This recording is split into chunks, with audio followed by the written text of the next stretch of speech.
শুভ দুপুর বন্ধুরা, আজকে আরও একটা রেসিপি নিয়ে তোমাদের সামনে চলে এলাম। আমাদের আজকের রেসিপি দই পটল। প্রথমে পটলগুলোকে দুদিক ফালি করে কেটে নেব, বা তারপর পটলের জন্য একটা মশলা তৈরি করে নেব। সাথে আছে কাঁচা লঙ্কা, আদা, পোস্ত, কাজু বাদাম, আর আছে জিরে, ধনে ও কাশ্মীরি লঙ্কার গুঁড়ো। কাশ্মীরি লঙ্কার গুঁড়ো, ধনে, জিরেটা জল দিয়ে ভিজিয়ে রাখবো।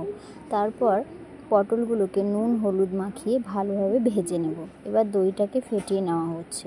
পটলগুলো সম্পূর্ণ ভেজে তুলে নিলাম। এবার ওই তেলে কালো জিরে ফোড়ন দিয়ে জলে ভিজিয়ে রাখা মশলা যেমন জিরে, ধনে ও কাশ্মীরি লঙ্কার গুঁড়ো দিয়ে তাতে স্বাদ মতো নুন, পরিমাণ মতো হলুদ দিয়ে বেশ কিছুক্ষণ ভালোভাবে নাড়িয়ে নিয়ে বেটে রাখা মশলা দিয়ে দেব।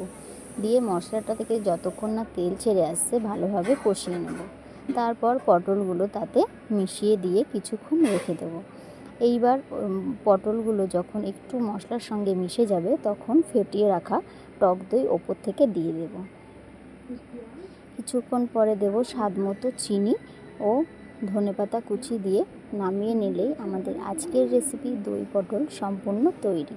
ভিডিওটা কেমন লাগলো একটু কমেন্ট করে জানিও। সকলকে ধন্যবাদ।